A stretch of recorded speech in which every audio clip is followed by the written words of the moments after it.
আমরা কিভাবে গুনাহের দিকে কিভাবে ধাবিত হব, সমাজ কিভাবে নোংরামের দিকে নিয়ে যাওয়া যায়, এই ব্যবস্থাগুলো আজকে প্রতিনিয়ত করা হচ্ছে।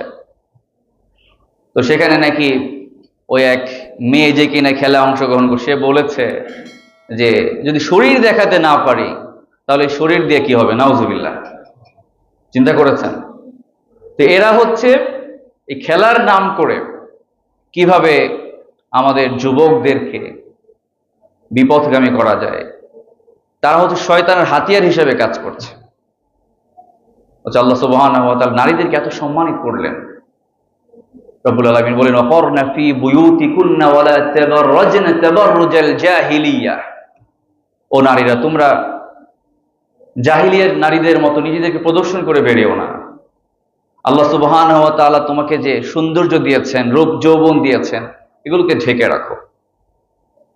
ঝিনুকের ভেতরে যেভাবে মুক্তা নিরাপদ থাকে, বিভিন্ন ফলগুলো যেভাবে আল্লাহ সুবহানাহু ওয়া তাআলা প্যাকেটিং করে রাখেন, নিরাপদ থাকে না?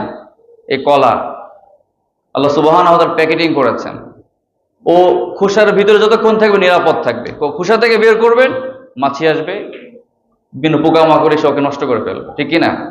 দুর্গন্ধযুক্ত হয়ে যায়। তো ঠিক একইভাবে এই মেয়েরা যতক্ষণ পর্দার বিধান মেনে চলে পর্দার ভেতরে থাকবে, এবং আমরা পুরুষরাও যতক্ষণ পর্দার বিধান মেনে চলবো। পর্দা কিন্তু শুধুমাত্র মেয়েদের জন্যই না। আল্লাহ সুবহানাহু ওয়া তাআলা কুরআনুল কারীমের সূরাতুল মুমিনুনে বলছেন, যেভাবে নারীরা তাদের চোখকে অবনমিত রাখবে, ঠিক একইভাবে পুরুষদের চোখকেও অবনমিত করে রাখার কথা কে বলেছেন? আল্লাহ বলেছেন। এবং লজ্জাস্থানের হেফাজত করার কথা বলেছেন। আর মেয়েদের শরীরকে ঢেকে রাখতে আল্লাহ সুবহানাহু ওয়া তাআলা বলেছেন, পর্দার বিধান করে দিয়েছেন। তো আল্লাহ সুবহানাহু ওয়া তাআলা তিনি আমাদেরকে সৃষ্টি করেছেন, তিনিই জানেন যে আমরা কিভাবে চললে, কোন পথে চললে আমাদের জীবন কিভাবে পরিচালনা করলে আমরা শান্তিতে থাকবো, ভালো থাকবো। তো আল্লাহর চাইতে কেউ ভালো জানে নাকি? না।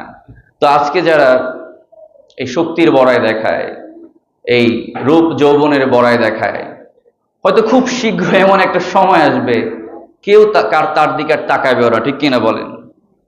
তো এই চামড়া যখন ভাঁজ পড়বে, এই সুন্দর চেহারাটা যখন ম্লান হয়ে যাবে, তখন কে কার দিকে তাকায়, ঠিক কিনা? এই সৌন্দর্য খুব বেশি দিন স্থায়ী হয় না।